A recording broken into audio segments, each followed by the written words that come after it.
Орон төрийн хэмжигчтэй ам нэвэл зочны ярилцлага эхэлж байна. Энэ дад бид ардын хурлын депутат хууль зүйн сайд асан логийн цогийг ураад байна. Урилга хүлээж авсанд баярлалаа. Урьсанд баярлалаа.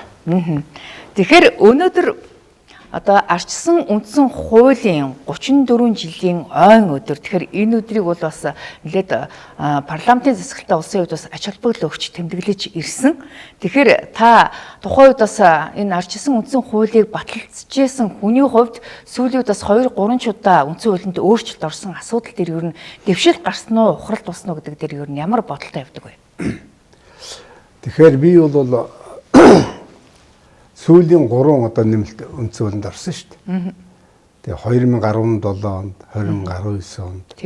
Ер нь бол 2000 онд орсон. Анхных нь. Тэгээ энэ 3 удаагийн одоо нэмэлтийн талаар ерөнхийдөө дундуур явдаг. Тэр үед байнгын өөрийнхөө байр суурийг илэрхийлж ирсэн. Бидний баталсан үндсэн хуулийн гол мөнч нарыг одоо эвдээ ажиллаа, нураачлаа гэж ингэж ярьдаг үнэ нэгэ. Тийм учраас би бол энэ одоо яагаад гэдгээ ярьж болж байна? Би санал нэгдэхгүй болсон. Өнөөдөр Монголын улс төрийн тогтолцоо загаачсан. Хоёрдугаар улсын их хурлын одоо улсын их хурл төрийн эрх хэрэг дэд байгууллагын утгаар ажиллаж чадхаа байсан. Тэгээ олон юм бий дээ. Олон юм бий. Тэгэхээр 2000 онд анх одоо үндсэн хуулийг өөрчлөхдөө дордуулсан 7 өөрчлөлтийг оруулсан гэдэг ийм тодорхойлолттой явж исэн. Тэгээд 2017-19 онд одоо нэмэлт өөрчлөлт оруулахдаа энэ дордуулсан өөрчлөлтүүдийг заснаа гэдэг байдлаар өөрчлөлт оруулсан шүү дээ. Энийг ер нь дордуулсан гэж үзэж гинөө, засч чадсан гэж үзэж гинөө та. Тэгээ үнэн хэрэгтээ энэ 3 нэмэлт гуруулаа өөрөө миний төрөвч хэлсэнтэй адилхан үндсэн хуулийн засгийн эрх мэдлийн тогтолцоог гажуудуулсан. Эрх мэдлийг хайсан. Ердөө дээрдсэн сайхан юм бол байхгүй гэж өнөөс ярьдаг юм байна. Яагаад гэвэл дордуулсан 7 гэдэг нь ямар учиртай байсан гэхээр зэрэг ерөөсөө л Монгол Улсын их хурлын одоо хуралдааныг 75-аас доошгүй байсан 50 удаа болгоод одоо их хурлд байнгын хороо 3 хүний саналаар юу батлах жишээтэй, хуулийг батлах жишээтэй гэдэг ингээд зөндөө юм байсан. За хамгийн гол нь Улсын их хурл засгийн газар хоёрыг холих чиглэлийн юм бас явсан. За. Тий. Өөрөөр хэлбэл давхар дээл гэж. Давхар дээлийг тэр чинь одоо давхар байнгын явдаг л идэл дээ. Тий. Яагаад гэвэл хүн бол засгийн газартаа холдно гэж чинь мөнгө санхүү рүү орно гэсэн үг байхгүй. Тэгэл одоо их хурлын төрийн эрх барих дээд байгууллага чинь өөрийнхөө ханих хэвээр одоо тийм бүтцийг л одоо цаана байгаа мөнгөнд шунал одоо ингэж хийдэг. Ийм бүр одоо элен далаг болох тийм юу байхгүй да. Үндсэн шалтгаантай. Тэгэхээр улсын их хурлаас засгийн газрын бүрддэг буцаагаад ингээд гүйцэтгэсэн тухайгаа ярьдаг, их хурл бэлтгэдэг. Ерөнхий сайд нь Монгол орн дээр үндсэн хууль юм уу бусд хууль яаж хэрэгжиж ийн гэдгийг их хурлаа тайлгнадаг ийм бүцэг левдээ хайсан байхгүй. Тэгэхээр давхар дээлийн асуудал бол сүүлийн 20 жил дандаа улс төрийн хүрээнд маргаан дагуулж ирсэн л дээ. Тэгээд ер нь тодорхой квот тогтоё гэдэг асуудал ирчихсэн. Өөрөөр хэлэх юм бол арчсан парламентаа улс орнуудад ер нь одоо засгийн газрын одоо гол чиг үүргийн яамдын одоо сайдар нь парламенттай байх ёстой байдгаа ийм жишг байдаг гэсэн тайлбар гаргаадсан шүү дээ. Тэр бол одоо үнэн тэр болгоно нийцэхгүй. Манайхаас өөр одоо өнөөдрийн хувьд ухааны их хурл засгийн газрын холилдсон ялгадгай байдсан ийм одоо бүтцтэй саанч байхгүй. За. Ер нь одоо Германч муу жишээ аваад 4-500 одоо депутаттай газар 0.1 хүртэл хөөхгүй юм хэмжээний бол байдаг. Японд бол байдаг. Тэр энийг Монголд энэ цөөхөн одоо хүн амтай газар ингэ хэрэгжүүлчихээр хоорондоо хутгалдаад. Тэгээ хамгийн гол нь их хурлын гишүүн сайд байж цаана юм төрдөг ийм юм руу ороод өөрөөр хэлбэл бодлогын газар, биелэх газар хоорондоо холдчихжээ шүү дээ. Их хурлын засгийн газрын хэмж чадхаа байж байгаа байхгүй. Бид яах юм? Бүгдээрээ одоо бол ихэнх нь ер нь бараг бүгдээрээ 100% шахав. Их хурлын гишүүн байна шүү дээ. Тэгэхээр нэг гүйцэтгэх хэрэгмэд бодлоготойгоо холдоод хяналтгүй болдог нэг одоо үндсэн шалтгаан бол энд. Тэгээ надад ухаан элен далангуй ярьж ирсэн их хурлын гишүүн бол байсан л дээ. Тантай бол одоо олон зүйлээр санал нийлдэгэ. Та нэг л одоо буруу юм яриад байна. Хэрвээ их хурлын гишүүн сайд болохгүй би нэг их хурлын гишүүн болж яах юм гэж. Үзээ. Зүгээр хоосон яриа асуудаг хүн юм байна. Хамгийн гол сонирхол дээр төсөө хуваадаг, эддэг уудаг юмор орох гэдэг шин. Ийм явдлаар тохиолж ирсэн би одоо бас дурсчил байна. Тэгэхээр энэ үндсэн хуулийн өөрчлөлтөөр жишээлбэл одоо ингээд засгийн газрыг хүчтэй болгоё. Тэгэхгүй бол хэдхий богино настай 1.6 жилийн настай л ийм засгийн газрууд байгаагаас болоод бодлого одоо ингээд тогтворгүй байна гэдэг ийм шүүмжлэл гараад сая сүүлийн өөрчлөлтөөр бол ерөнхий сайдыг нэлээд хүчтэй болгоод танхимаа өөрөө бүрдүүлэх эрхийг олгоцсон. Тэгэхээр энэ нь бол бас харьцангуй дэвшил юм болов уу гэж хараад байгаа шүү дээ. Ерөөсөө би түрүү хэллээ. Энэ хоёр том эрхлэлээ хойлонд хоцгосон. Хялтхуу болгосон явдлаар том гажиг. За 1.5 одоо жилийн дараа сонгоод унаад ийн гэдэг ийм зөндөө гарсан. Энэ бол үндсэн хуулийн буруу шүү. Өөрсдөө эрх мэдлийн төлөө явсны одоо гай байхгүй. Их хурлын гишүүн одоо сайд болохгүй болохтой зэрэг нэг нойрон хүрдгүү. Их хурлын гишүүн цөөхөн болчихоор бусдад барьцаад ингэ явдаг. Ийм юм руу орцсон байхгүй. Өөрөөр хэлбэл дараагийн ээлжнийхэн хоолндоо орох гээд одоо өмнөх засгийн газраа янз бүрийн шалтгаанаар одоо унгаж лобби хийдэг. Үндсэн хууль юм уу бусд хуулийн буруугаас биш. Их хурлын гишүүн сайдлахыг өвчин давтаад, дон давтаад ингээд унгаагааддаг байхгүй. Тэр нь үндсэндээ бол ястаа одоо ардсан холбоо байсны хэсэг байсан тийм үү? 96-аас 2000 онд. Энэ хооронд өөрсдийнхээ одоо олон холчод байгуулсан засгийн газрыг 4 удаа сольсныг боддоо. Тэгжсэн. 44 сайд гарсныг боддоо. Та тэр үед бас хууль зүйн сайд байж исэн тий. Би бол 3 дахь нь болж орж ирсэн. Наран засгийн газрын хууль зүйн сайд байсан. Тэгээ бидний бас л удааг унгаацсан байхгүй. Хэдэн сар болоод гажихгүй. 10 сар болоод унж байгаа байхгүй. Энэ бол үнэхээр цаддаг эрх мэдлэнтэй яхаач уцахгүй болсон. Тэгээ энэ үндсэн хуулийн гол агуулгыг Монгол улсын төрийн эрх дээд бодлогын байгууллага. Одоо Монголын ард түмэн яаж амьдрах вэ? Тэр одоо ямар хэлбэртэй байх вэ гэдэг юм хийх бодлогын оронд тэр мөнгө зардаг илүүддэг юм руу гүйж ороод ингээл. Энийг одоо өөрсдөө чинь одоо жил хүрэхгүй хугацаанд унгаагаад ирсэн мөртлөө тэрнийг хууль руу чигдэг байхгүй. Тэрийг хэрэгцээ гэж хэлдэг байхгүй. За би саяхан нэг жишээ хэлье. Одоо энэний өмнө их хурлын дарга болж байгаад одоо огцорсон, унсан гэдэг юм уу те. Амар баясгалан одоо байх хэрэглэхийн дараа багт би орвоо. За. Тэгээ одоо таанч яах тэр эрх мэдлийг холиод ингэж идэм бэ гэсэн чинь сайдар нэг гологдоод байна шүү дээ. Жолдож ийн гэж байгаа байхгүй. Одоо чадах хүнийг жолдохгүй хүнийг л тавилдаа гэж би хэлж ирсэн. Тэгэхгүй үндсүүлээр тоглоод одоо ингэж альчгуулга хайдаг юм. Хаанч байхгүй гэж би хэлж ирсэн шүү. Тэгэхээр танийхаар бол одоо засгийн газар тогтворгүй богино настай байгаагийн шалтгаан нь бол үндсэн хуулийн буруу биш. Тогтолцооны буруу биш. Ерөөсөө л тэр улс төрчдийн өөрсдийнх нь тэр одоо шунлын буруу гэж хэлэх гээд байна тий. Тий ерөөсөө тэр мөнгөнд төрөх аргыг л бодож л байгаа байхгүй. Яг түрүү чи анхны над хэлсэн үнтэй адилхан байхгүй. Өө дангаар их хурлын гэж одоо ингээл хий яриа л бод юм байна гэж. Тэгж ойлгож болохгүй байхгүй. Тэгэд одоо парламентын засаглалыг бэхжүүлэх үүднээс 2019 оны үндсэн хуулийг өөрчлөлтөөр одоо парламентыг 76 гишүүнтэй байсныг 126 гишүүнтэй болгож одоо хүч нэмсэ. Тэгснээр одоо Монгол улсын үндэсний аюулгүй байдал ч гэсэн одоо бэхжих ийм боломж бүрдсэн гэж яриад байдаг. Энэ дээр та санал нийлэх үү? За ер нь одоо анх хийхдээ тэр бас тийм шалтгаан тавьсан. Яагаад гэвэл охин төр бидэнд сулхан байна. Тэгэхээр одоо хүний тоог нэмий. За яагаад гэж асуугаа зэрэг Монгол улсын төсөв ихтэллээ. Хүн амын тоо өслөө. Инхээр одоо энэ тоог нэмэхгүй болох нэ гэж. Тэгэхээр энэний чинь цаана одоо бид олон жишээ ярьж болно шүү дээ. Одоохон бид хуучин тогтолцоогоо 90 оноос өмнө одоо Монгол ардын хувьсгалтам төржсөн нам байхтаа эцсийн утгаараа улс төрийн төвчний 9 гишүүл одоо бодлого шүүдэг байсан. Тийм. Өнөөдөр одоо ухаан боддоо хятад ирж одоо том хөрш байна тийм үү? Миллиард тэрбум 500 сая хүнтэй. Явж одоо манай хуучинтай төржсөн нам нь өөрөө улс төрийн төвчний тэргүүлэгч одоо 25 хүний бодлогоор тэр том бодлогыг чирч явж байна шүү дээ. Шүүлтүр байдаг байхгүй. За. Ингэж ойлгохгүй хүний тоо нэмээд гендерийн асуудлыг нэмээд ингэж хөл одоо сайхан болно гэж боддог. Ёстой энэ шиг бодлоо юм бол байхгүй гэж. Улсын их хурлын чадвар засгийн газар ч ялгаа ахгүй. Хүний чадвар нь тухайн одоо эрх мэдлийг хэрэгжүүлж байгаа хүний мэдлэг, боловсрол, чадвар ёс зүйтэй холбоотой байхгүй. Энэ асуудлыг огт ярихгүй зүгээр одоо тэдэдэв сайхан гэсэн юм яриад сонирхол байна шүү дээ. Төсвийн мөнгө гэдэг одоо юу гэдэг том төслийн мөнгө гэдэг ингээд янз бүрийн одоо иддэг нүүрс мөрсгөл ярьж байгаа бүгдээр энэтэй холбоотой байхгүй.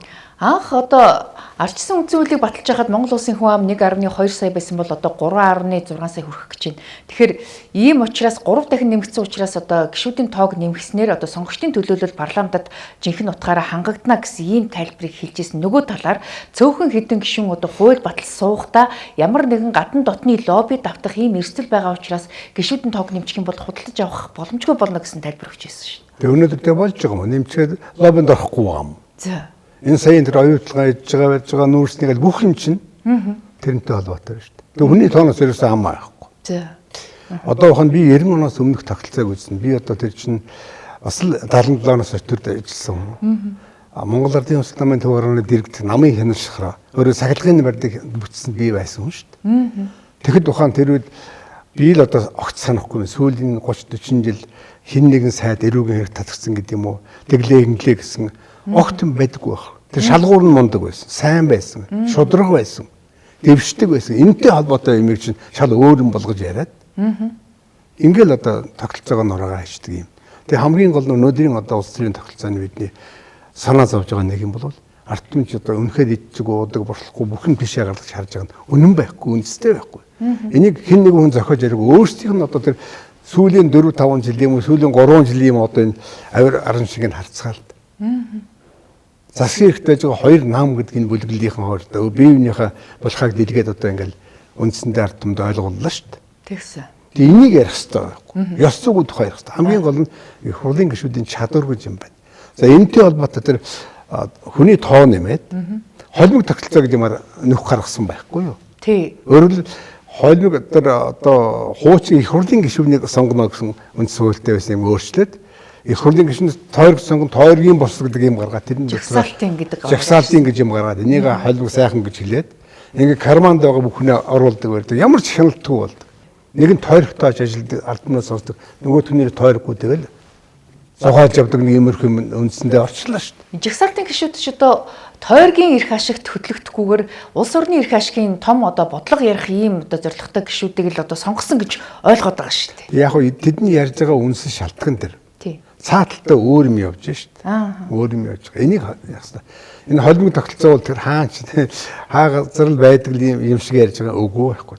Төрийн одоо үнэхээр том бодлогын юмд энэ бол гайвалж байна гэж байна. Би түрүү хэллээ шүү. Их хурлын гишүүд тоог нэмээд холимог тогтолцоо болгоод гендерийн асуудлыг сайхан болоод Монголын парламент шилдэг болж байна гэж ярьж байгаа. Энэ бол үнэхээр одоо өөрсдөө хамгаалж байгаа.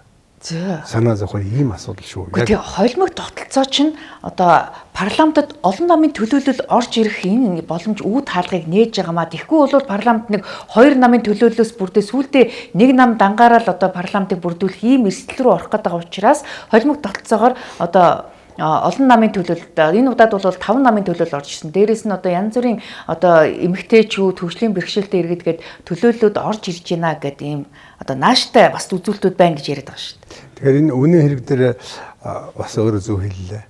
Монгол улсын төрийн эрх хэрэгтэй байгууллага одоо ном ёсоор ажиллахгүй, жинхнээр ажиллахгүй, намуудад бөөлөгдсөн юм шиг гэж байгаа байхгүй. Тэр их хурлын хуралдаан шуулган чинь намуудын хоорондох тэмцэл юм шиг. Одоо тэгж л ярьж байна. Тэдний нам одоо олонгос, эдний нам олгосон. Арцлан одоо засгийн эрх сүүлийн хэдэн жил барьсангүй ч шиг. Тий. Энэ чинь ард түмний засгийн эрхийг тэр их хурл нь өөрөө барих хэрэгтэй байхгүй. Төрийн байгууллага. Нам өөрөө төрийн бус байгууллага. Энэ ялгааг олох. Хоёрдугаар тэр төрийн дээд эрхийг одоо хэн барьж өгөх нам барьж байгаа болчиход байгаа байхгүй. Нөгөө төрийн бус байгууллагч тэнд хотгаад ингээд тэгээд аливаа шийдвэр гаргахад хоорондоо хэрэлдээд намынх нь цаана улс төрийн шийдвэр гаргахгүй бол тэр одоо хууль тогтоомж явахгүй ийм байдал орж байгаа байхгүй. Энийг хинч ажиглаж ялгаж харахгүй зүгээр одоо нэрээ тийм байх олон нам орчгүй сайхан байх гэж ингэж бодоод байгаа. Хоёрдугаар тэр Монголд ийм олон нам байх ямар ч одоо хэрэг байхгүй гэж хэлье. За. Нам яаж байгуулагддаг гэдэг юм байдаг байхгүй юу? Нам бол тодорхой үзэл баримтлал концепцийн үндсээр байгуулагддаг. Ийм одоо хорвоогийн түүх одоо бидэнд байна. 19-р зуунд үүссэн одоо хэд хэдэн юмас болж одоо хуучныг баримтсан консерватив нам гэж байх юмаа гэж үзэл бодлоо тийм ээ. Дараачийн бол либерал нам гэж байх юм аа. Дараачийн том хэлбэр бол социалист коммунист юм уу тийм ээ. Ийм гурван том үндс тоогддог болохоос манайхтай адилхан зүгээр түүз байгуулж байгаа юм шиг ингэж нам хийдэггүй байхгүй. Бүгдээрээ адилхан одоо өнөөдөр бол 1992 оны бидний баталсан үндс хуулийн нэг гол ярьдаг юм бол ерөөсөө Монголд арчил зах зээлийг бодлоо гэж ийм юм ярьдаг болсон. Хоёр том багантай юм шиг тийм ээ. Энэгээр ялгаадаг гэж байна. Тэгэхээр энэ бүгдээрээ нэг юм ярьдаг ном байж болох уу? Энэ бол дэндүү нааш бохор харж байгаа. Богн харж байгаа. Тэгэхээр энэ бол ерөөсө төрийн өмжил байгаа хэлбэр гэж би одоо хатуу хэлмээр байна. Энэ огтхон хэрэггүй байхад сөөлөх хэрэгтэй гэж хэлмээр. Уул нь бол одоо парламентын арчилсан засагтай улс орнууд бол олон намын төлөөлөөр дамжуулаад олон уургалж үзлийг л одоо бэхжүүлэх, арчлыг бэхжүүлэх хэлний үндэс гэж харж байгаа. Ганц хоёрхан намтай улс бол тэгээд л одоо нөгөө коммунист дээр дарангуйлын дэглэмнэрүүл гусж байгаа ийм эрсдэл байдаг гэж ярьдаг шүү дээ. Өнөөдөр НАТО шиг том асуудал өөрөө хөндөж ярьж байна. Дарангуулах тэгнэргүй одоо каталист орн байна уу? Өнөөдөр Америк арчлыг бидэнд өөрөөд бид барууны арчлыг одоо өөрийн юм шиг яаж одоо хуулж олон жил боллоо шүү. Энэний цаана бол ганцхан юм байж. Энэ бол ерөөсөө либерал үзэл үндэслэн.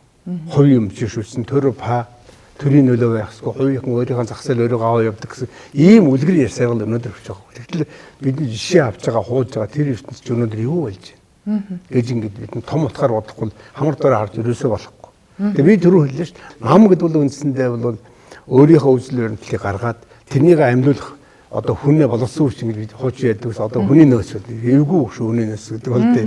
Тэгэхээр энийг ийм бодлогыг бол энэ хүн хэрэгжүүлэх гэж ингэж ард түмэд шүүж өгвөл цааш оролцохгүй байх хэрэгтэй. Юм байна. Одоо бодох дээрээс. Тэгээ өөртөө үгүй жарахаар төрийг орлоод байгаа байхгүй. Тэгээ өнөөдөр ухаан төрийн дээр нам гарчаад ингэж төрийн дээр нам гарчаад байгаа. Яг үнэн. Одоо би энийг хэлэх гэсэн байхгүй. Тэгээ нэг нам биш 2 3 нам гараад хоорондоо хувилдаад. Энээс ч бүх юм улбаатай байна шүү дээ. Би одоо олон зүйл хэлж болно. Энэ 30 одоо 6 жилийн хугацаанд 35 жилийн үндсүүлээс хойш хугацаанд энэ одоо үндсэндээ 2 нам л одоо Монголыг одоо авч явж байгаа юм шиг харагдаж шүү дээ. Одоо бидний яриа сурсан. Тэгэхээр энэ хоёр бол хоорондоо хамгийн том одоо болох хаягтай хоорондоо өвсдөг. Одоо юу гэдэг стандартын засгийн газар гал ингээл одоо юм хийжсэн утгатай оюутлогын гэрээ харгаал ингээл эвслийн засгийн газар хэдэн банк гоож дандаа хамтардаг байхгүй.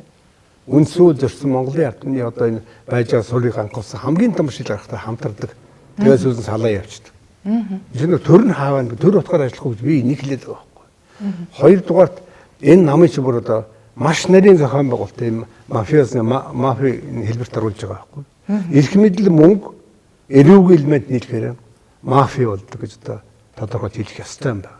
Та чинь одоо урд нь Монгол ардын хувьсгалт нам, Монгол ардын намаас одоо улсын хурлд сонгогдчихсэн хүн. Тэгэхээр энэ мафийн бүлэглэл байгаа гэдгийг бол та өөр бодиттой дотор нь мэдэрсэн гэсэн. Мэдрэхгүй яа. Би одоо мэрэгжлийн одоо хүний хувьд хуульч хүн шүү дээ та. Тийм би одоо прокурорын байгуул 9 жил ажилласан хүн шүү дээ. Тэгэхээр одоо Монголын төр шиг байсангүй энэ бүлэглэлүүдийн гарт орлоо хийж байгаа энэ байхгүй даа.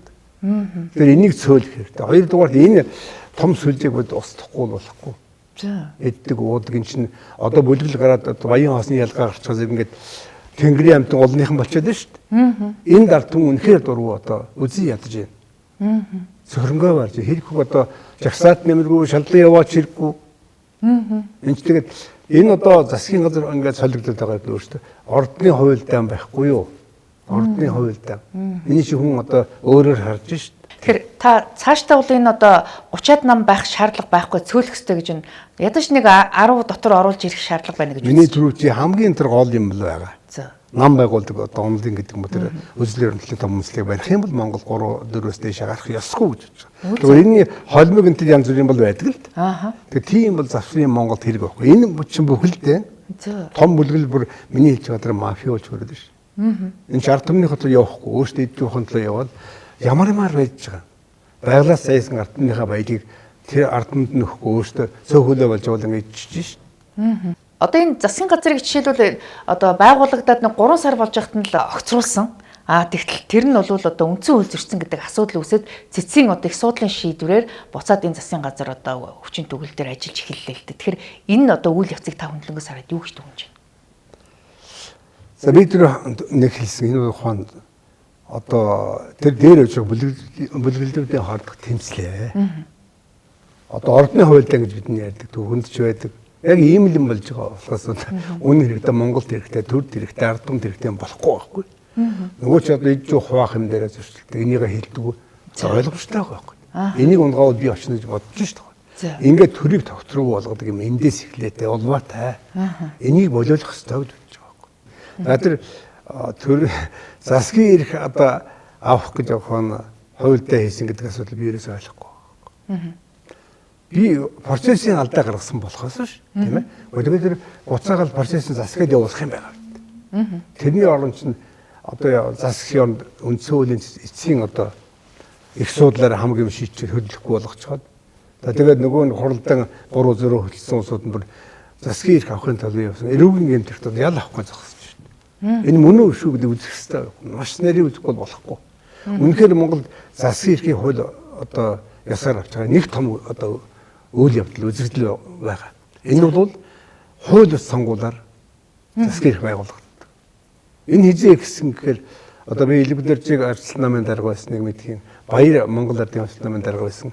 Энэ Элбэдэрж 2008 оны сонгуул шиг байгаа. 7 сарын 1-ний ч одоо тэр үе тийм ээ. Тэгэл одоо арчилсан намын дарга Элбэдэрж манай нам ялах юм бол Монголын иргэн болгон 1 сая төгрөг нэг ингээд өрлөд тгсэн байхгүй. Тэгсэн Баяр үндсэндээ бол эсрэг байсан. Зөв байсан дээр болохгүй энэ чинь хууль ёсны сонгуул Монгол ингээд ингэснээр одоо үнэхээр санал нь явахгүйсэн юм байна. Тэгээд дараа манай нам сая 500 амжилт ингээл мөнгөний сонгуул ихсэн байхгүй. Энэ өөрөө бүхэлдээ тэрнээс хойш бүх сонгуулиороо мөнгөний сонгуул болсон. Өөрөөр засгийн эрхийн хуулиас авах гэж энийг хэлдэг байхгүй. Сонгогчдын саналыг худалдаж авсан. Үгүй яа. Тарааж байгаа мөнгөний хүмүүсийн одоо амьд одоо амьдралд нь хэрэг болж байна. Тэгээ арих гэж хавтгай юм болдог. Тэгээ сүлжээ болсон. Тэгээ Монгол цөөхөн юм чинь сонгож байгаа өөрх болгоныг ингээд одоо энэ манайх энэ тэнийх ингээд бүр орцоор нь хийгээд ингээд атгацсан байна шүү дээ. Нэгэнт ингээд хууль одоо засгийн эрх авч байгаа. Энийг бид олж харахгүй байгаа юм чинь. Үнэхээр одоо хууль зүйн утгаар ярих юм бол ингэж авсан засгийн газар бол их хурл дорхнод хараад бүгд шоронд тавьж явах хэрэгтэй. Хоёрдугаар гаргасан шийдэл бүгдээр өвчнгүй байх хэрэгтэй байхгүй юу? Бүр ийм хөгийн байдалд өнөөдөр улс авчилдаг хайжлахгүй юм. Тэгээ шал өөр юм яриа явж байгаа. Уг нь сонгуулийн хуулиар энэ одоо сонгогчдын саналыг худалдаж авах асуудлыг ч одоо бүр хоригдсан байдаг шүү дээ. Хэрвээ ингэ илэрх юм бол одоо хуулийн хариуцлага хүлээнэ. Наач засгийн эрхийн хууль ёсоор авч байгаа чинь энэ байхгүй. Тэгээ хизээч ийм асуудал яригддаггүй шүү дээ тийм үү? Ингэж ярихгүй ойлгохгүй учраас бид өнөөдөр ийм байдал орж байгаа. Тэгээд яг бэлэн баримтаар нотлогдсон одоо яг ингээд үйлдэл дээр баригдсан үйл явцууд баг харагдахгүй байгаа учраас л ингээд замхаа. Одоо улаан цам хэлж шүү дээ. Одоо ухаан МСС хийж штэ ингэ шүүнгээд ярьж шүү дээ. За. Энэ чинь одоо жишээ биш юм уу? Яг тэр том компанийн мөнгөөр орсон улсууд нь сууж идэв. Энэ холимгийн чин донд орсон юм. Одоо тэр юм аа шүүгээл харал да одоо. Яг компаниуд одоо нэр дэвшигчдэд одоо хандив өгөх хэрэг тэр огтхонж болох хуулиар нээлт юм шүү. Яалаа гэж. Одоо тэгвэл тэгэл одоо явж илвэл хамаалгуулж байгаа бол. За. Энэ шиг үдянтай байхгүй шүү дээ. Бүх орны сонгуул хахуул авсандаг хүчингүй болгоод тэр үнэ татаал ингэ явдаг шүү дээ. Манайх бүгдээрээ ингэ дасчихсан хэвссэн хандив өгсөн ингээл одоо. Тэр өмдгийн хандив ондog жин хаашаа харсан байт юм. Таны үед жишээлбэл одоо тийм аж ахуй нэгж иргэдээ сандив авсан зүйл байгаа юу? Огтхонч байхгүй. Харин би одоо Монголын төвөнд одоо өнөөдөр хэлэх юм бол хамгийн анхны хамгийн одоо шудраг сонгуульд орсон хүний нэг бид депутатууд байна. Тэр үед тийм үү? 30-аад жилийн өмнөхийг яриад байна. Тэгэлгүй яахан гэсэн зүйл байна. Монголын төвөнд хамгийн анхудаа магадгүй хамгийн сүүлийн үед болсон тийм шудраг сонгуулийг би хэлэх гээд байхгүй. Тэр чинь ямар хандив өхөн мэтгэл одоо амьдрал зогоохтой тийм байсан. Хоёрдугаар тийм ойлголт байгаагүй байхгүй юу? Ер нь 2008 оны сонгуулиас хойш ер нь мөнгөний дөрөөл явчих шиг болсон. Тодорхой баримттай амынхан дарганы хэлсэн үг. Одоо баримтаараа байж байгаа шүү дээ. Энэ татал эргүү үүсгэл ингэ явах хэрэгтэй байхгүй. Тэгэхээр одоо яах юм олон жилийн шин дараа. За. Ингээд авчулдгүй, хайжулдгүй Монголын төрийг гутаас явлыг энээс ихэлсэн. Одоо бүр сүүлд нь намд дэвшгийн төлөө намдаа тэдэн тэрөм, эдэн тэрөм энэ гэдэг хэдэн зуун сая гэдэг гэсэн ийм юм одоо хавтгай явж шүү дээ. Жагсаалтын гишүүд ч бас өгдөг сургуу байсан. Харин жагсаалтын гишүүд ихийг өгд юм гинэ. Нам дотор нууцгүй ярьж байгаа байхгүй. Харин тийм сонсогдлоо. Тийм компани, ийм компани хүн гэдэг одоо гарч шүү дээ. Энэ бол тэр дорн татаад ирүүлсэл ингэж хэрэгслэх хэрэгтэй байхгүй. Ингэж явах нь Монголын төр цэвэр болно. Энэ одоо юмэг л зэгсдэхгүй Монгол төр өөрчлөлтөө тодорхой болж байна. Тэгэд намууд одоо ингээд сонгогчдын саналыг худалдаж авдаг юм ба гэхэд улс орон даяар одоо бий болгоцсон тийм бүтцээрээ дамжуулаад сонгогчдын одоо тэр сонголтод нөлөөлөд байна гэж хараад байна л да. Жишээлбэл одоо энэ хоёр том нам гэхэд л одоо ингээ Монголын аймаг сум бүрт өөрийн гэсэн үүр одоо юм бүтэц хороотой байгаад байна шүү дээ. Тэгэхээр энийг энэ байлгах шаардлага байна уугүй юу? Нөгөө талаар энэ намын хатуу гишүүнчил гэдэг асуудлаараа дамжуулаад бас энэ сонгуульд нөлөөлөд байна уу? За өөр бол маш чухал одоо тийм суур юм хөндөж ярьж байна. Энэ бол үнэхээр болохгүй. Энийг устгахгүй болохгүй байхгүй. Төр дампуурч байгаа нэг шалтгаан энд байж байгаа тийм ээ. Орон нутгийн сонгуульд ерөөсөө намайг орох огтхон ширэг байхгүй. Монгол жоохон. Тийм. Хоёрдугаар одоо хүн болгон мэдж байгаа. Ер сумдаар яваад очихлоо хоёр түүс байх чинь нэг намын тогтоо нөгөөт нь өөр намын тогтоо манаа гэл ингэ байждаг шүү дээ. Энэ л одоо үнэхээр болохгүй нэг учраас энийг хатуу гүшинчлийг одоо үнэхээр устгах хэрэгтэй. Би бол тэр санал нэг. Ингэхгүй л одоо тэр намын энэ нам ингээд хүний ирэх зэлчгдээ ялгарлан гадуурх таад. Одоо ухаан нэг намынх нь яллаач одоо нам ялж байгаа юм биш шүү дээ. Төрийн ирэх дээд бол одоо дооч сууж байгаа. Тэгэхээр нөгөө намынх нь одоо суудлын бол авааг бол ингээд ерөөсө бодомчонд гардаг байхгүй. Тий. Төрийн албаагууд гараад төсөл мөсөл бүх юм байхгүй. Тий. Ингээд хүний үзэл одоо бүр хоорондоо дайсагнаад чи би болоод одоо энэ олон жил болж шүү. Жалга даваар хуваагаад явчих чинь тий. Тэгэлгүй яах. Тэгэхээр орон нутгийн сонгуульд ерөөсө намайг огт хэрэггүй. Гэхдээ чи орон нутгийн хорлын сонгуул байх хэрэгтэй байхгүй. Ард түмэн өөрөө мэддэг өөрийнх нь хорлоо байх хэрэгтэй гэхэл ингээд намын юм болгоод одоо ингээд ерөөсө маш олон жил болж юм чинь. Аймаг суманд ер нь намын бүтэц байх шаардлага. Огт байх шаардлага өөрөө зээлж байгаа. За. Хатуу гишүүнчлэр ч гэсэн. Огт байх хэрэг. Ингэж өөрчилж чадах юм бол бид жинхэнэ Монголын төрд ард түмэн итгэхэд төрийн одоо ард түмэн шууд байгуулсан төрөнд тэгж ажиллах хэрэгтэй байтал дунд нь энэ хоёр том бүлэглэл ороод бүрсүүдээ эрүүгийн шинжтэй болоод ингээд ингэж явах ёстой юм шиг болоод тэгэхээр энэ тогтолцоог энэ юмыг одоо яаралтай өөрчлөхгүй болохгүй гэдэг одоо би тогтолцооны хувьд ярьж байна. За их хурлын гишүүнд одоо болох хүнд маш том шалгуур байх хэрэгтэй. Энэ бол байхгүй. Энэ бол байхгүй. Парламентын босго намссан байна гэж хэлнэ. Хин л олон одоо мөнгө өгнө тэр бүцтэй ойрхон хэн байна. Энэ л явдаг. Энэ л тэгэхээр бидэнд гайваад байгаа, чөдрөж байгаа Монголыг үндсэндээ одоо л хүний хоол болгож байгаа том шалтгаан нэг энэ байхгүй. Тэгэхээр 126 гишүүний одоо 80 гаруй хувь нь одоо шинхэн гишүүд орж ирсэн. Тэгэхээр магадгүй одоо ингээд парламентын уур амьсгал одоо шинэ залуу үеийнхнаар сэлгэж ямар ч гэсэн нэг дэвшил гарах байх гэсэн юм хүлээлттэйсэн боловч тэр хүлээлтэнд хүрч чадахгүй байгаа нь магадгүй бие засаад гэрээ засаад төр засах хэвээр хүмүүс нь өнөөдөр биеж засаж амжаагүй, зарим нь гэрээж засаж амжаагүй ийм нөхцөл байдлаас болоод өнөөдөр Монголын парламент муухай харагдаад байна гэж харагдав. Би бол яг 100% санал нэгтэй. Одоо яг л миний төлөгч ярих гэсэн санаа энэ шүү. За. Тэгээ үнэхээр одоо би хэлж шүү. Одоо Монгол оюун санаанд Монголын ухаан оргил болсон улс байх хэрэгтэй. Хамгийн гол нь мэдлэгтэй, туршлагатай байж одоо доороос нь явсан тийм шаталтай байж ухаан тэнд очих хэрэгтэй байхгүй. Тэгээ одоо ухаан бид өөрсдөө зөөрөлж байна л да. Тэгээ одоогийн одоо орсон залуучууд хүүхдийг одоо харцгаалт. Тухайд ардын хурал, улсын баг хурал ямар хүмүүсээс одоо бүрдэж исэн бэ гэхээр улс оронд одоо тодорхой хэмжээгээр хувь нэмрээ оруулсан нэр хүндтэй хүлээн зөвшөөрөгдсөн хүмүүсээс нь тийм. Тэгэлгүй яах. Тийм байж л одоо ухаан бид Монголыг зөв авчих хэрэгтэй байхгүй. Тэгээ одоо орж ирээд одоо ухаан тэр барууны имийг яриад барууны имийг хуулаад одоо бид олон жил боллоо шүү дээ. Ингэж ярих хэрэгтэй бид. Тэгээ зөв тэр жинхэнэ одоо мерит ярьж байгаа те дэвшигтэр систем бол дооч нэг ажиллаад ингэ явдаг тийм тогтолцоо байсан шүү дээ. Тэгээ чадсан дэше гарна. Тэр чи өөр амьдралаар хүн шалгагдах хэрэгтэй байхгүй. Тэгээ мэдлэггүй л яа тэр төрийн одоо том бодлого боловсруулах юм бэ гэж хүн бодвол. Нэгдүгээр, хоёрдугаар үнэхээр их оронч Монголын төлөө хүн явахгүй л одоо мөнгө хуваахын төлөө явдаг гэдэг бол одоо энд дом болцсон, өвчин болцсон. Ингээд Монгол явчихдаггүй шүү. Өөрөөр хэлбэл бие засаад гэрээ засч чадаагүй хүн юун төр засах байтугай яаж өөртөө нэг хэдэн цаас унгаж амьдралаа дээшлүүлэх үү гэдэг бодлоо. Ерөөсөө одоо бол залуучуудад энэ олон жилийн хугацаанд байсан бол ямар юм одоо өсөж ингэвэл ингэж идэж болдог, ингэж хуйлж болдог, ингэж баяждаг, тэнгэрийн болдог, бид уулынхан болдгийг харуулж байгаа байхгүй юу? Тэгэхээр залуучууд тийшэл тэмүүлж байгаа. Өөр ирэхгүй. Тэгээ өнгөрсөн талаа жүжиглээд би жүжиг гэж энэ үгийг л одоо онцгой ярмаар байна. Өнөөдөр Монголын бүх шатнд төрийн ажлаар шоу болж өрсөн. За. Ажил хэрэгч байна гэж байхгүй. Одоо бидний үе чинь тэр хүмүүсийн эрдэс мэдсийн тухай ярих айгүй хүнд байсан шүү дээ. Өөртөө орж ирэл яваад санал хураахт орсдгүйгээс эхлээл одоо энэ чинь. Одоо ухааны ярьж л 126 хүн болсон бүр одоо эрдэс мэдс бүртгэх байсан. 126-ийн хувь олон шүү дээ. Үнэн шүү дээ. Тэгэхээр одоо ажлын хэсэгт ажиллах хүн болдоггүй. Хорооны хурд хүн одоо олдохгүй. Одоо ингэж одоо дотор нь ярьж байгаа хүмүүс байна. Биш тамгын даргаас үн чинь мэдэн шүү дээ. Тийм учраас энэ митийн одоо ийм завхарлыг одоо арилгахгүй, засахгүй явахгүй. Тэр нь өөрөө үндсэн хууль орох одоо тодорхой хэмжээний төрөв чи битгарын ярьсан засахын дотор орж явах хэрэгтэй. Монголын төрөв төр шиг ажиллах хэрэгтэй. Нам гай болох хэрэгтэй. Намыг өөрөө чаглах хэрэгтэй. Хязгаарын тавих хэрэгтэй. Одоо энэ чи сонин штэ. тэр намын энэ намын гэж ярих биш. Монголын төрийн одоо төшөө гэж ярих хэрэгтэй тийм юм байхгүй. Яг тангараг гэдгийг би намын төлөө явна гэж ингэж өргөдгөө шүү дээ. Монгол төрийн одоо ингээд сүлжгнэл одоо ингээд явдаг. Үнэн хэрэг дээрээ байхгүй. Очоод бүлэглэлийнхэнтэй намын тухай яриад намаар нь хуваагаад ингээд явдаг. Бидний одоо өвчин бас энийг арилгахгүй л ерөөсөө болохгүй.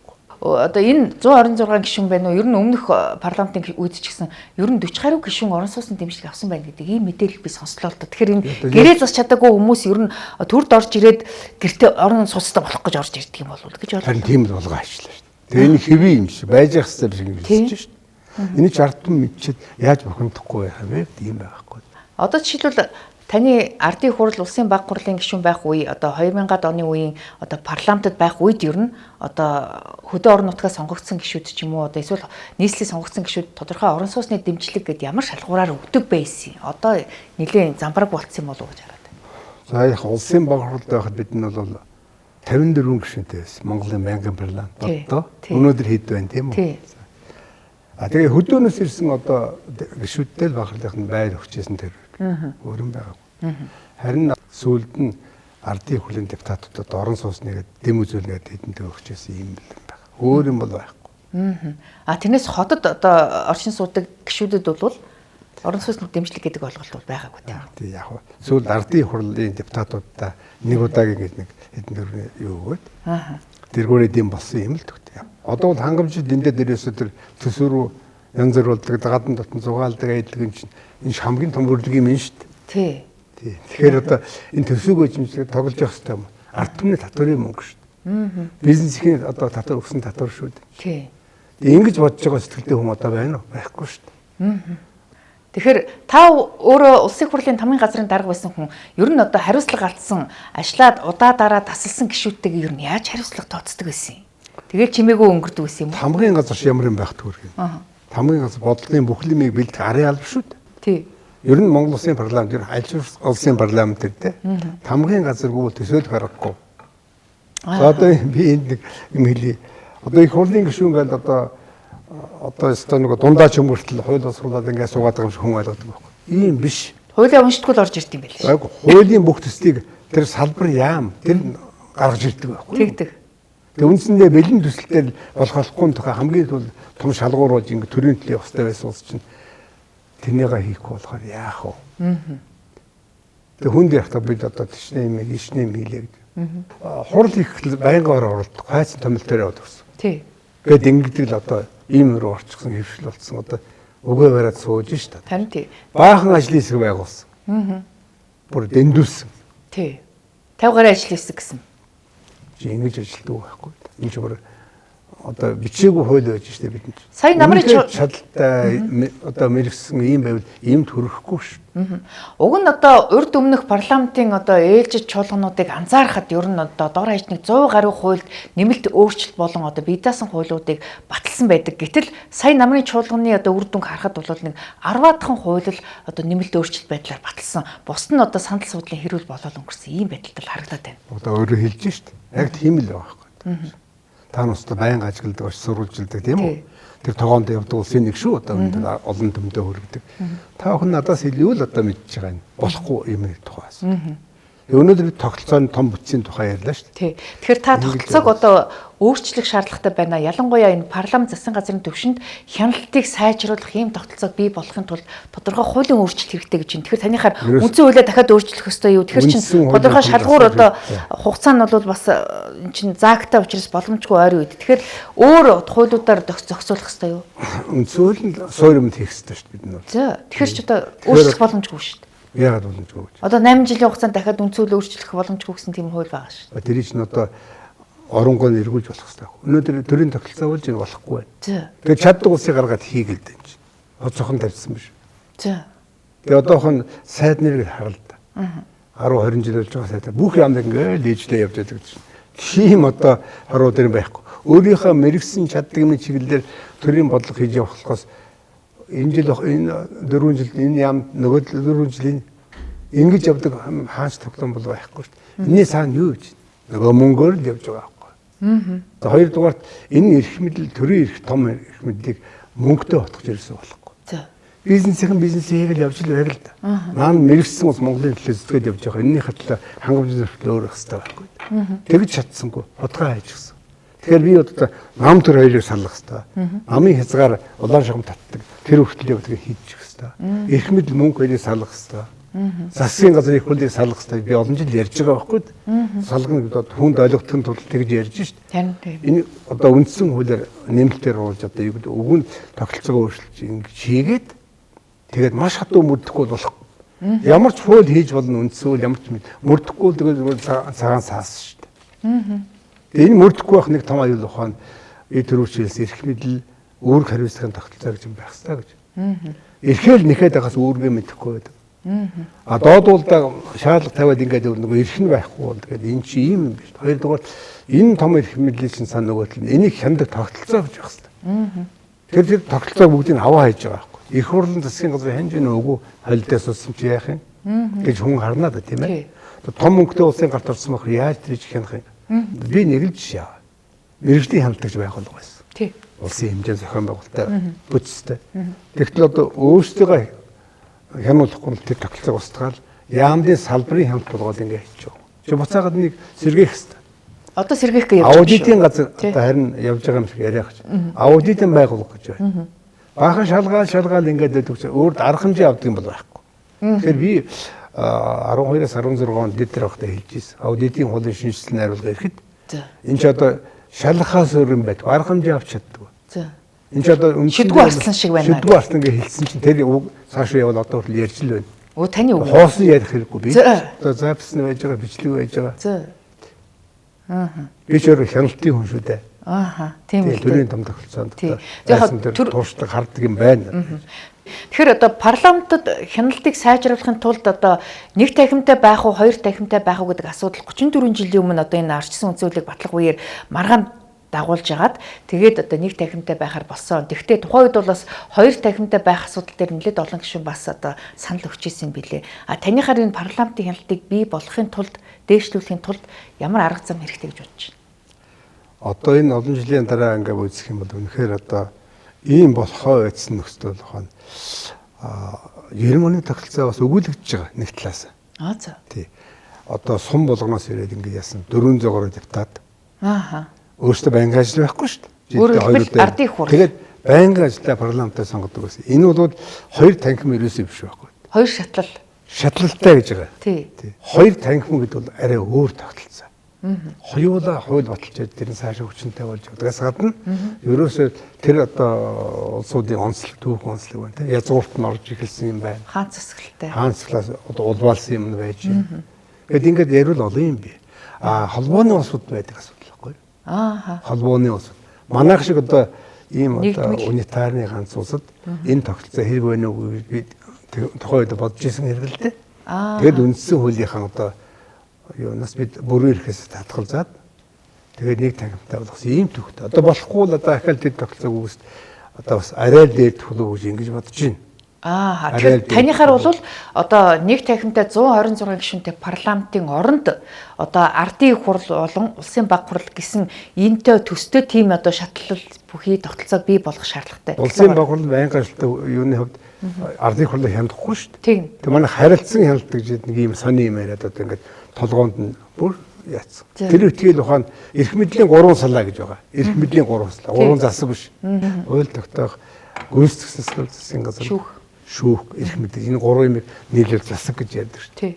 Тэр өнөөдөр үнэхээр одоо 3 толгойтой юм шиг гэж ингэв ярьдаг шүү дээ. Тэр одоо их л буруу ярьж солгоо ярьж байгаа хэрэг л дээ. Төрийн 3 өндөрлөг гэж ярьдаг. Тийм төрийн 3 өндөрлөг гэж одоо өөрсдөө бид нэрлэж байгаа байхгүй. Бүхэл бүтэн том эрх мэдлийн 3 салааны тухайд ярьж байгаа. Тэгэхдээ энийг харилцсан хяналт тавьдаг гэж ингэж бас солиорч өөр юм болгож олон жил хэвссэн. За. Тэр яг тэр хамгийн том эрхэн тэр бодлого усруулах одоо ардын их хурл тий одоо улсын их хурл төрийн эрх барих дээд байгууллага бусдыг ханих хэрэгтэй байтал харилцсан засгийн газар хяналт юм шиг ийм болгоод тэг үнэндээ дотор нь суусан ч одоо харилцсан хяналттай үндэсээ болцоход ингэж завхарч шүү дээ. За тэгээд энэ том тогтолцоо чинь одоо бүр мафи шинжтэй болчихоор зэрэг одоо хууль хянах бүх байгууллага хадгалаад авчдаг байгаа байхгүй. Ингээл дуусаа. Та өөрөө хууль хяналтын байгууллагад ажиллаж исэн мэргэжлийн хуульч хүн. Ялангуяа та чинь ардын их хурлд сонгогдохоосоо өмнө прокурорт одоо ажиллаж исэн баха. Тэгэхээр та энэ асуудлыг бол сайн хөндлөнгөөс болон дотроос нь мэдчихсэн. За яг ер нь эрх зүйн үүднээс ч юм байхгүй. Эрх мэдлэггүй одоо хяналт хамгийн аюултай юм дүүхэнд байдаг. Энэ эрх мэдлийг хянаж явах ерөөсөө болдгоо.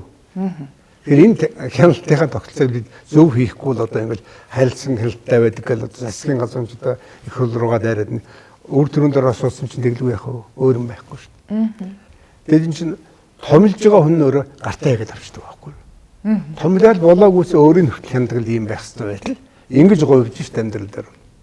Та тэгэхээр одоо прокурор байхдаа бас Цэдэнбал агсны одоо асуудал одоо тойрон хүрээлэгчтэй асуудлыг бас тусгайлан шалгаж исэн гэж би сонссон. Би 90 оны одоо ингээл божигнал ингээл одоо биш болгон тодорхой болсон. Би Төвөрөнд байжгаад түрүү хэлсэн шүү дээ. Намын шалхоронд байжгаад прокурор руу ирж очсон. Бүр гуйсаар гад очсон. Өөзөө. Энд ч одоо ингээд очин олдохгүй юм болох наа гэдэг. Тэгээ очсон чинь одоо сонин хэлээр өдөр болгон шахуул дээр бүтэн жил шахуул одоо Цэдэнбал одоо тойрон хүлээлттэй хэрэгээ шалгах хийсэн уус ингээд баахан одоо өнөө худал мэддэггүй юм гарахгүй. Тэр ерөнхий прокуророос болжнуугаа коллегийн хэдэн залууч гишүүнээд удаад энэ бүхнийг одоо шалгая гэдэг байна гэж одоо ард түмэн арцсан холбоо гэдэг шахаж эхэлж штэ тэ. Тэг өнөө хөдлөг ялах нэг юм асуудал гарсан. Тэгэхээр эрүүгийн хэрэг үүсгэлгүй тэр үеийн одоо хэвлэл мэдээлэл гарсан бүх мэдээллийг цуглуулад дүгнэлт тэгээд ингэхнийг ийм ажлын хэсгийг би ахалсан. Тэгээд тэр үедээ би харин Цэдэнбал дарагтаа очиж уулзж ирсэн байхгүй. Дожоод очиж одоо манайхан мэдж байгаа хүн зохиолч. Тэр хүн одоо очиж уулзаад бичлэгийг ард түмэн цацсан. Өнөөдөр хүртэл санаж л байгаа хүмүүс. Тэр хүний өмнө хойно би 2-3 комисс болж очиод яг уулзахын би өөрөө гэлтэн очиж Балдархтаа уулзж ирсэн. Москватаа уулзж ирсэн Москвад. Хэдэн он блэ? 90. Сонгуулиас өмнө л дөө хавар шүү дээ. Тэгээд тэр чи прокурор ерөнхий ялт гэдэг том бүтц байсан. Тэр одоо жормаар эрүүн үүсгэсэн тийм бол байхгүй шүү. Тэгээд одоо шалгаж эхэлсэн юм төгтөө. За харин Балдаргын өөрийнх нь одоо тэтгэврийнээс 10,000 төгрөг гарсан байна. Пенсний гэдэг тэр тэтгэвэр юм. Тэр яагаад хувьдаа идж уух тэр том юм байгаа үг тэр төрийн хангамжинд байсан байхгүй. Бүх юм байр орон сууц төрийн тэрэг нь. Тэтгэвэр нь 10,000 төгрөгөөр тогтогдсон байсан юм уу? Үгүй хоримтлсан мөнгө нь хөрөх юм дээр.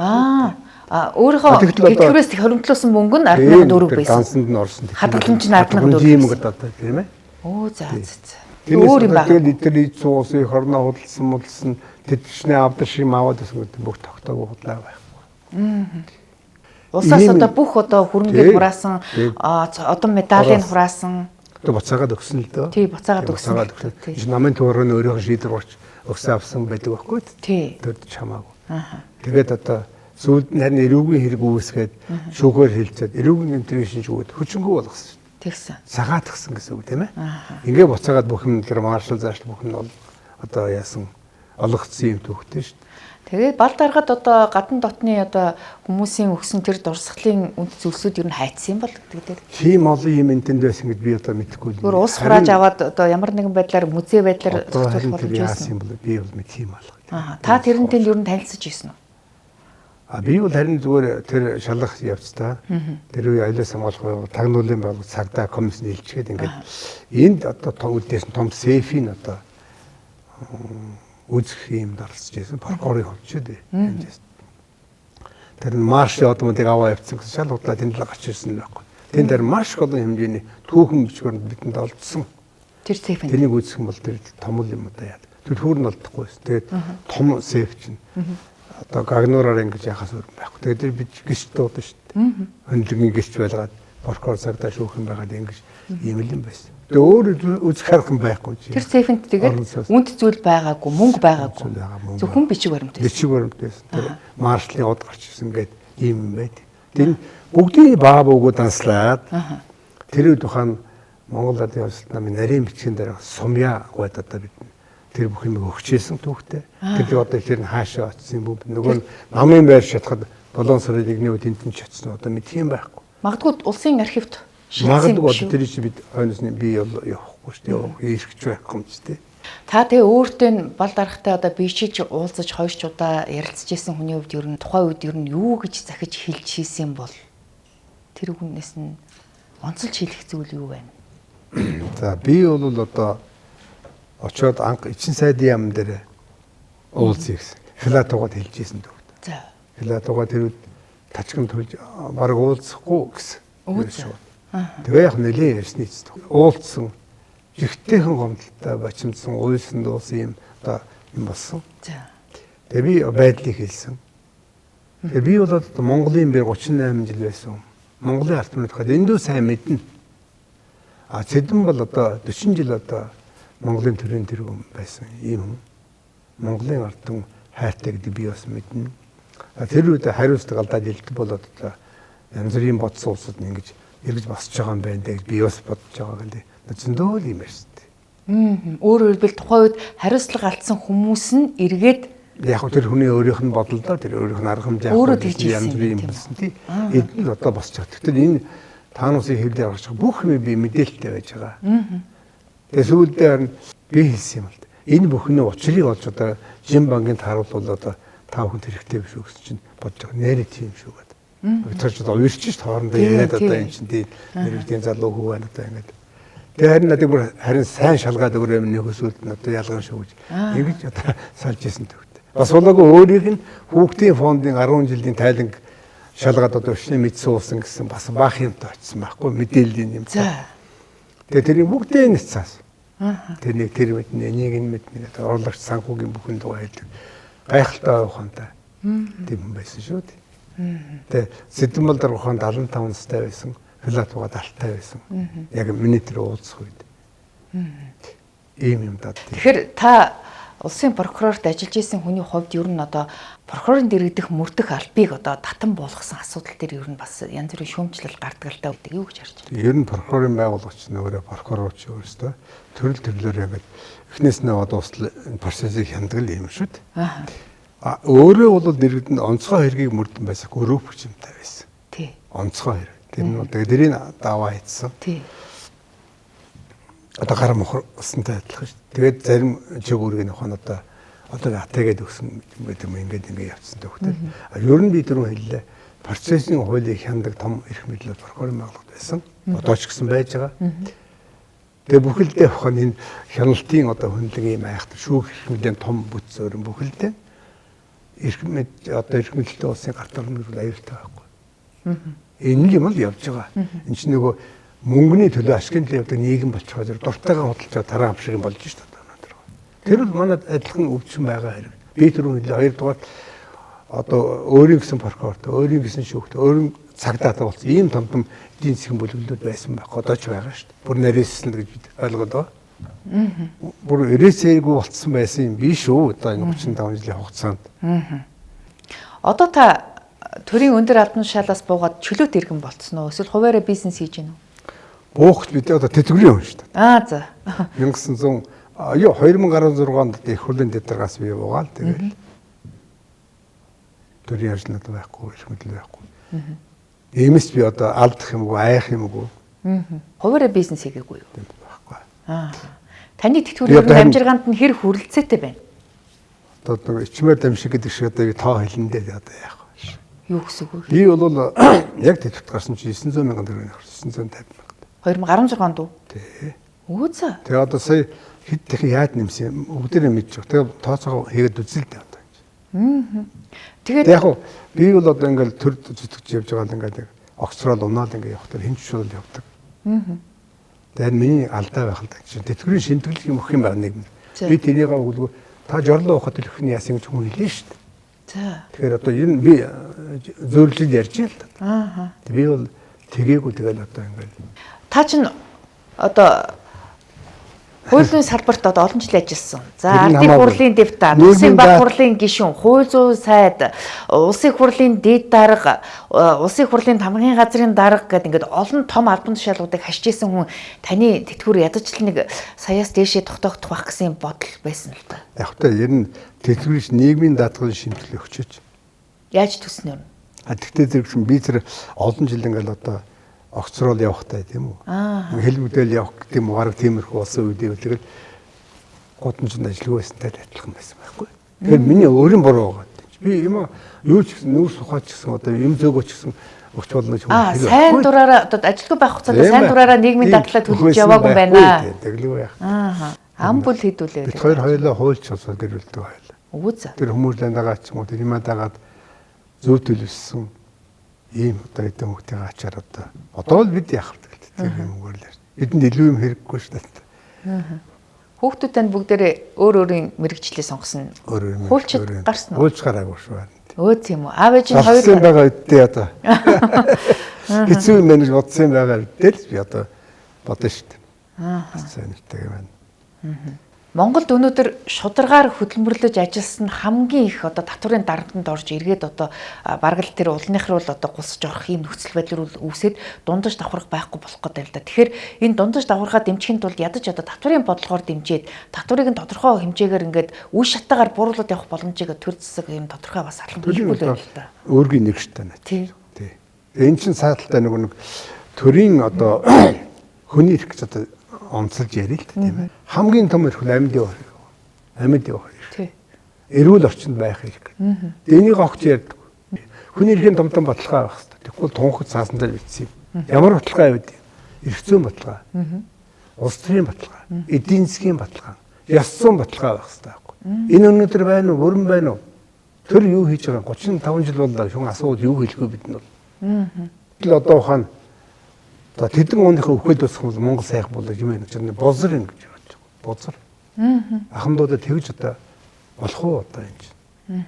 Монгол хүн хизээч тийм ярьдаг байсан. Ахмадаа хүндэлдэг үрдгээс жиртгэ адил хүмүүс. Тэгж одоо энэ хэвэн юм шиг ярьж байгаа шүү дээ.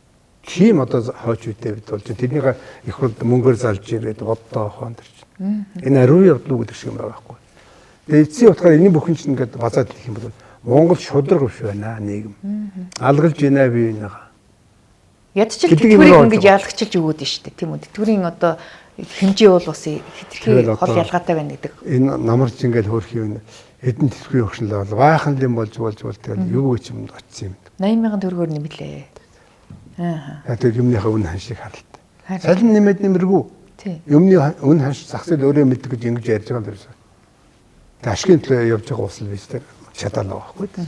Тэгэхээр бас энэ үндсэн хуулийн өөрчлөлтийн асуудлыг дахиад бас та гаргаж ирж болно гэсэн ийм санаа хэлчихлээ. Тэгвэл ер нь одоо ерөнхийлөгчийг парламентаас сонгох гэдэг асуудал дээр ер нь дэмжигдтгүүлдэ. Тэгэхээр Монголын ард түмэн бас өөрсдийнхөө одоо санал хүсэлтээр бас ингээд төрийнхэн тэргүүнийг сонгох гэдэг тийм хүслээ хин нэг одоо парламент руу шилжүүлэхгүй байх гэдэг ийм бас сонирхол байна уу гэж хараад байна. Танихаар үл юу гэж харж байна? Тийм ч тогтолцоог бид бий болгосон шүү дээ. Монголын ард түмний өмнөөс сонгогддог ганц том эрхмэл төрийн ерөнхийлөгч байгаа шүү дээ. Энд дэр одоо өчнөө маргаан бож одоо тэр улсын бохирлын өргөмөрсөн төслийн дотор нь томоохон байсвартай байсан. Ард түмнээс сонгох уу? Ерөн засаглал нь парламентын биш ерөнхийлөгчийн байх уу гэдэг чинь зөндөө юм маргаан болж бид оруулсан байхгүй. Тэгээ одоо бодоход бид нэрээс ард түмнээс сонгосон явдал туйлын зөв байсан байна гэж бодож байна. За. Зөв хүнээ сонгож чадах юм болов? Монголын ард түмнээ цогцлох зөрөгтэй. Энэ элдв гажуудалтай тэмцэх зөрөгтэй. Зөвхөн тийм хүнийг ард түмнээ сонгож ингэ дэмжихгүй болохгүй юм байна. Парламент гэдгийг цөөх хүн сонгож чадах юм бол өөрийнхөө намын өөрийнхөө мэдлийн хүнийг гаргаад би чамаас сонгосон гэл одоо ингээл явах ийм лаялттай учрах байсан юм байл та. Яг л үндсэндээ одоо энэ ерөнхийлөгч нараа ингээл бодоод үзэх зэрэг бол хүндээ байгаа байхгүй юу? Болохгүй бүтэхгүй байсан. Тэгэхээр би бол одоо хүртэл бодож байгаа. Ер нь дэлхийн төвхт юм. Удирдлага босоо байхгүй. За. Тийм байж одоо явдаг. Зэрэг айрмаар үсгэн тушаал ингэж явж ингэж удирдсан бол хамгийн үр дүнтэй одоо удирдлагын хэлбэр бол энэ байх хэрэгтэй. Тэгэхгүй ингээд найрнуудаа сууж ягаад бүгдээрээ ингээд хүнийхэн тоог нэмчихсэн одоо ингэж явж байгаа. Хамгийн үр ашиггүй ийм удирдлагын хэлбэр гэж би одоо хэлмээр. Өнөөдөр мэдэрч чинь би энийг. Тэгэхээр эн чинь арчлыг хумрах юм биш үү? Арчил гэдэг босоо одоо удирдлагатай байснараа. Арчил гэдэг чинь одоо бид барууны арчлын тухай яриад байгаа байхгүй. Тэгээд олон хүн болоод тэр олон 8 баян тэр нэг ингэж байгаа. Үнэхээр одоо ардчлалын хамгийн том асуудал болох нь ард түмнэрийн засгийн эрхээ байгуулж байгаа энэ том эрх мэдээ өөрөө. Ард түмнийг төрийн удирдлагын татан оролцож явж байгаа энэ өөрөө. Ард түмнээс сонсож байгаа энэ өөрөө байхгүй. Тэгэхээр нам гэдэг тийм бүлгэлүүдийг оруулалтаараа одоо гендерийн асуудал олон болохтойроо сайхан болдог. Энэ бол үнэхээр үлгэр байгаад худлаа яваад ямар ч үр ашиггүй харин бодолдог тогтолцоо байт бид өнөөдөр яриа сууж шүү дээ. Тэгин чи 1-2 хүний тухай асуудал биш. Монголын хувь зээний тухай асуудал байхад ингэж одоо тогтолцоог буруу болгоод хамгийн гол нь тогтолцоог амжилж байгаа хүн өөрөө шалгуур ямар байгаад өнөөдөр бид мэдж штэ тийм ээ. Энийг л ярих хэрэгтэй, энийг л онох хэрэгтэй байхгүй.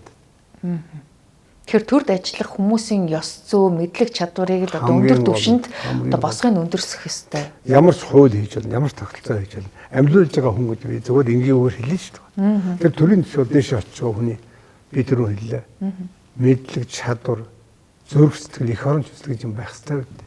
Чи дандаа хуурамч юм болчиход байна шүү дээ. Өчигдөр одоо хон улсын байгууллагын цуглаад ярьсан тэрэнд ярьж шүү дээ. Ерөөс ерөнхийлөгчийн засаглалтай болёо гэж. Иргэн Ламзууга одоо бид нэрлэл сурсан депутат байсан баг хурлын гишүүн байсан. Тэр хүн хэлж байна. Гэхдээ хоёр том гүрний дунд оршдог цөөхөн хүн амтай том одоо газар нутагтай улсын хувьд ерөнхийлөгчийн засаглал нэг хүний засаглал хэрвээ муу хүн сонгогдох юм бол эрсдэлтэй гэсэн юм асуудал ярьдаг л та. Эний чинь л одоо байнга ярьдаг байхгүй. Тэгэл лам нь хоёр өртөн одоо ингэж болно шүү. Нэг хүн урагч ахуулгав. Тэр хүний тэр яг тэр олон улстай харьцах том бодлого юм чинь парламент нь өөрөө шийдчихдэг байхгүй. Хяналттай. Одоо юу гэдэг эрх мэдэл өгөөд болохгүй аваа хайчих тийм асуудлыг хийж болох байхгүй да. Өөрөөр хэлбэл парламент нь ерөнхийлөгч огцох эрх мэдэлтэй байна. Тийм том эрхтэй хянах эрх мэдэлтэй байж ёстой энэ хэрэгтэй байхгүй да. Тийм байж болно. Би бол нэг л вариант ярьж шít.